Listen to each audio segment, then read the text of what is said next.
Assalamualaikum. Today we are going to learn about ordinary dividend, preferred dividend, and debenture interest payable by the subsidiary. Issues related to dividend and interest payable.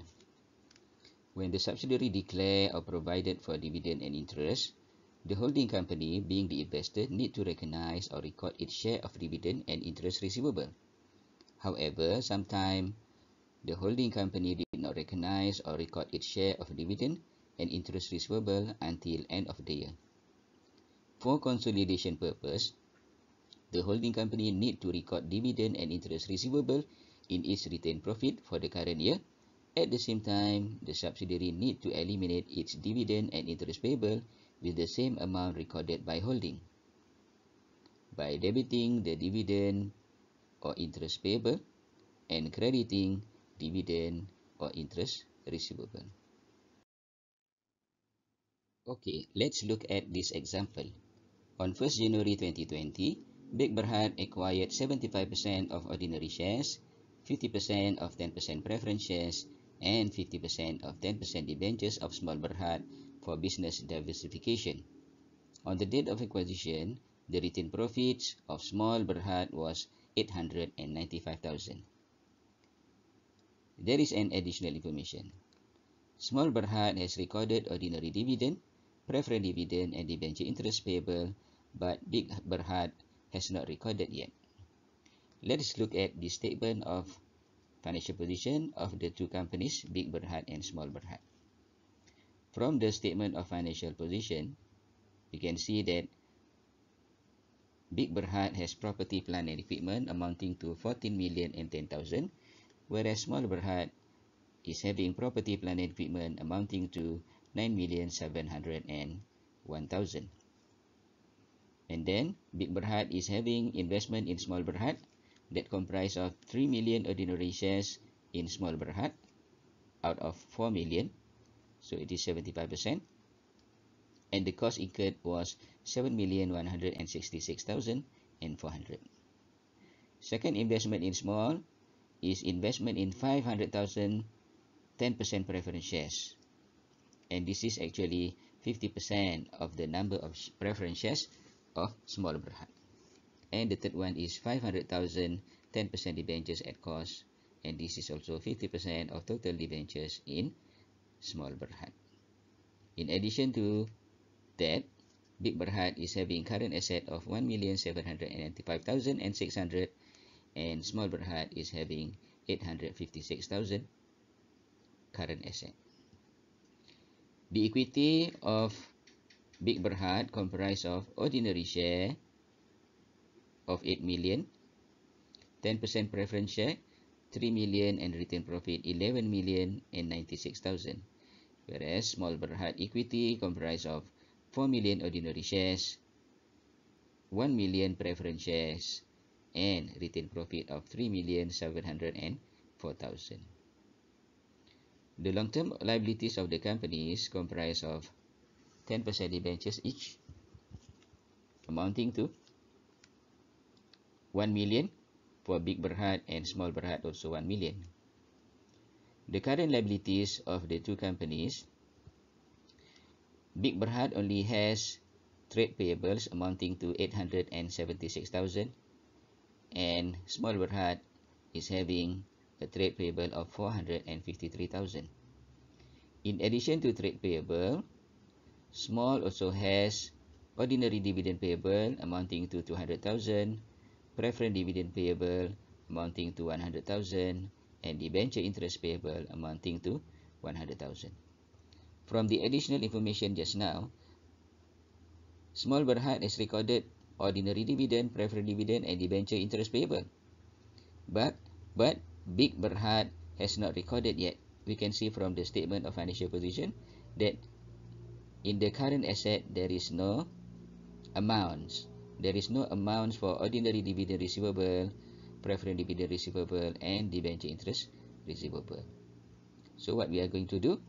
We are required to prepare the consolidated statement of financial position.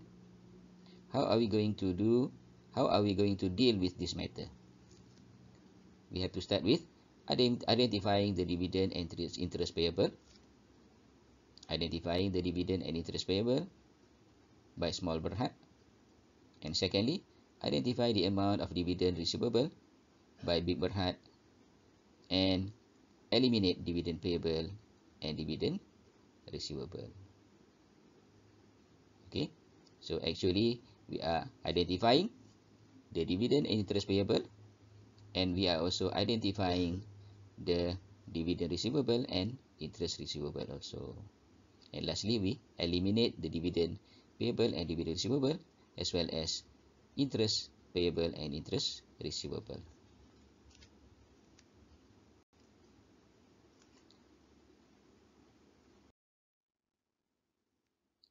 Okay, let us calculate the goodwill.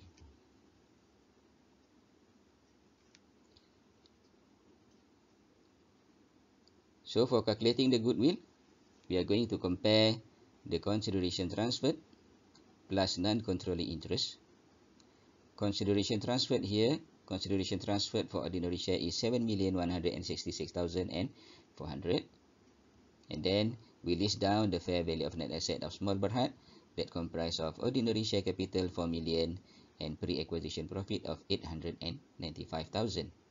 So altogether, the fair value of net asset of small Berhad is 4,895,000. From this amount, we are going to calculate the non-controlling interest, that is 25% of fair value of net asset of subsidiary on the date of acquisition.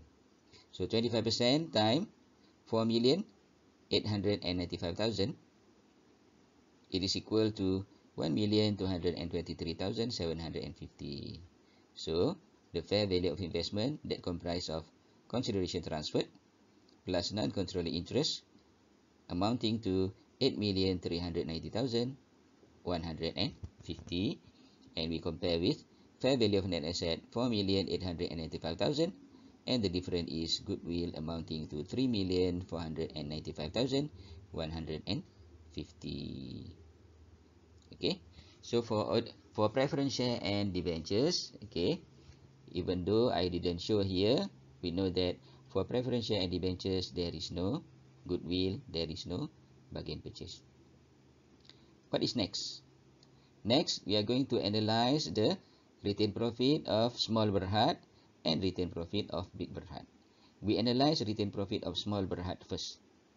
Retained profit of small Berhad, according to the example, is 3,704,000. And the profit available on the date of acquisition on 1st January 2020 is 895,000. So the post-acquisition retained profit of small Berhad on 31st December 2021 is 2,809,000. Out of this 2,809,000, it will be allocated to the group, that is 75%, amounting to 2,106,750, and allocated to non-controlling interest, amounting to 702,250, being 25% of the total retained profit of small Berhad at the end of the year. Okay, so after that, we are going to analyze the retained profit of big Berhad. Retained profit of big Berhad from the example is 11,096,000.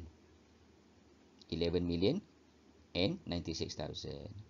So, because Big Berhad has not recognized for its share of ordinary dividend from small, preferred dividend from small, and debenture interest from small.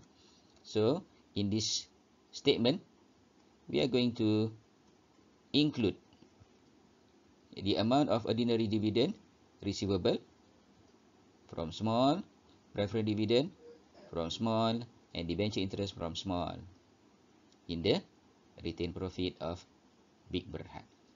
So, just now, Big Berhad acquired 75% of ordinary shares, and small Berhad declared 200,000 of ordinary dividend.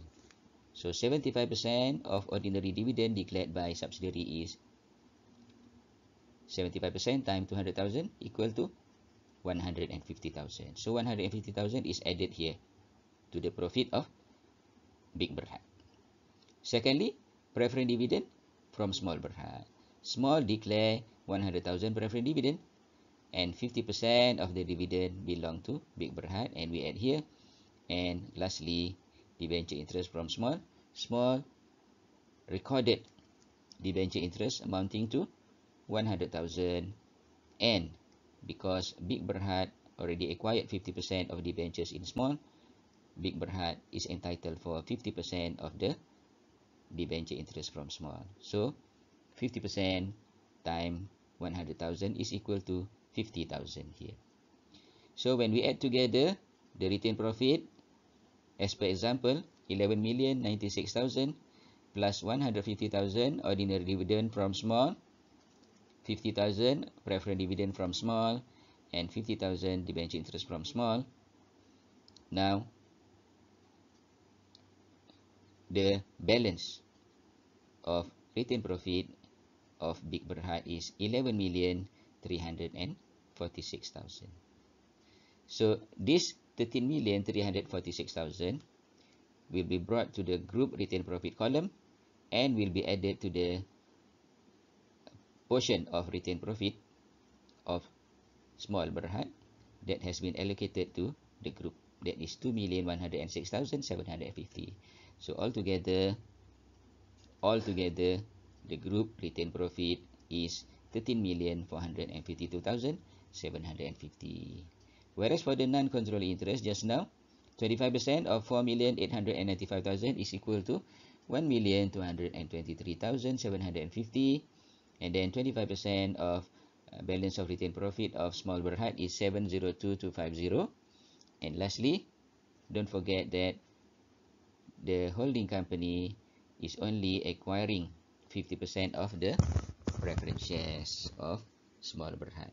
So another 50% of the preference shares is belong to non-controlling interest. So we put here 500,000. So the total non-controlling interest for this example is 2,426,000. So we can see from here, for the quick fact, the calculation of ordinary dividend receivable, the calculation for preference dividend receivable, and the calculation for debenture interest receivable. And the balance of Small retained profit is apportioned to group and NCI according to the percentage just now, 75% and 25%. And lastly, the balance of group retained profit and NCI are brought to consolidated statement of financial position. Okay, let us prepare the consolidated statement of financial position. Before we go further, let's look at this quick fact. First, ordinary dividend payable of Small Berhad is eliminated with ordinary dividend receivable by Big Berhad. So in this case, we debit the dividend payable 150,000 and credit retained profit of Big Berhad 150,000. For the preference dividend payable of Small Berhad, it will be eliminated with preference dividend receivable by Big by debiting dividend payable of Small 50,000 and crediting retained profit of Big 50,000. And debenture interest payable of Small Berhad, it is eliminated with debenture interest receivable of Big by debiting debenture interest payable of Small 50,000 and credit retained profit of Big 50,000.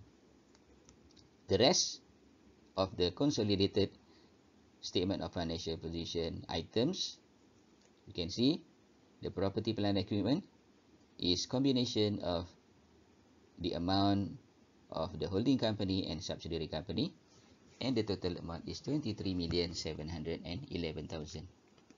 And goodwill on consolidation, as we have calculated in the previous page, 3,495,150, and current asset, the combination of the two companies, 2,651,600.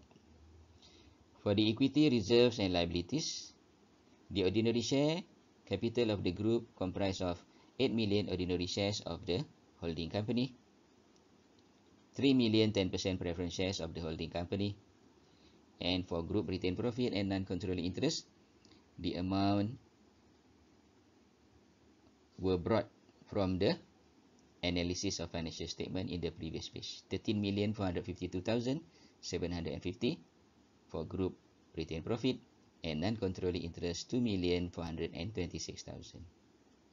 For long-term liabilities, because the parent has acquired 500,000 of the 10% debentures of subsidiary, so for consolidation purpose, for the consolidated statement of financial position, the amount of debentures is 1 million debentures of the parent and 500,000 debentures of the subsidiary. And here, the current liabilities, in addition to account payable 1,329,000, as we have read from the quick fact, okay, the ordinary dividend payable is now 200,000 minus 150,000. 150,000 belongs to the holding company. Preference dividend payable is 100,000 minus 50,000. 50,000 belong to the holding company, and debenture interest payable 100,000 minus 50,000. 50,000 belongs to the holding company. So why we have to minus 150,000 for ordinary dividend, 50,000 for preference dividend, and 50,000 for the debenture interest? It is because we are eliminating the intercompany balances and intercompany transaction. Okay, whereby 150,000 is paid or payable to the holding company, 50,000 is payable to holding company, and 50,000 is payable to holding company. Okay, so we have completed preparing the consolidated statement of financial position as at 31st December 2021. That is all for today. Assalamualaikum.